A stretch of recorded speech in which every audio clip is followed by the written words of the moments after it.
Sometimes po, tayo talaga ay nagdaraan sa season na what we call wilderness season. Ano po? Siguro in layman's term, we will call this difficult season for some. Although sa akin, I wouldn't really call it difficult talaga. Kasi I never really feel alone. Ano po? Dahil pag tayo ay very firm sa atin pong pinaniniwalaan sa ating faith, we never truly feel alone. And yung difficulty na yun is just descriptor for some, but for me, it's not really that difficult, although I recognize na ito ay season ng wilderness. And so, gusto ko lang ito i-share mga kapatid kasi iba talaga kapag ikaw ay nasa Panginoon. Kapag meron tayong Panginoong Jesus sa buhay natin, what happens is, in spite of that difficult moment, dry season, wilderness moment, ang nangyayari sa atin, dalawang bagay po yan, no? Unang-una, napupuno tayo ng joy. Yun yung kakaiba sa isang follower ni Jesus. Ano? You may be passing through a really tough time. Hindi masukat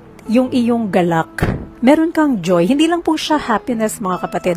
Happiness, masaya ka if you, for example, you buy a new house, right? You buy a new car, o nag-lose weight ka. Masaya ka, no? That's happiness. It's really dependent on external factors. Samantalang yung joy, ang kanyang pinagmumulan talaga is the Spirit. Spiritual joy can only come from one source. And the one source is meron tayong Panginoon sa buhay natin. So that's really what sets it apart. Ano? Napakaiba niya sa ibang klaseng feelings. Ano po? The second thing is peace, mga kapatid, ano? So, peace. Yun pong kapayapaan po kasi, alam niyo, kapag ka nagdaraan na sa difficult time sa buhay ang mga tao, most of the time, people get anxious, people worry, people start na maging aligaga, hindi na makatulog, wala talaga pong peace, ano po. So this is the other marker that sets you very differently from other people na walang Panginoong Jesus sa buhay nila is, in spite ng pinagdaraanan mo, mabigyan ka man ng diagnosis, for example, ano man yan, cancer,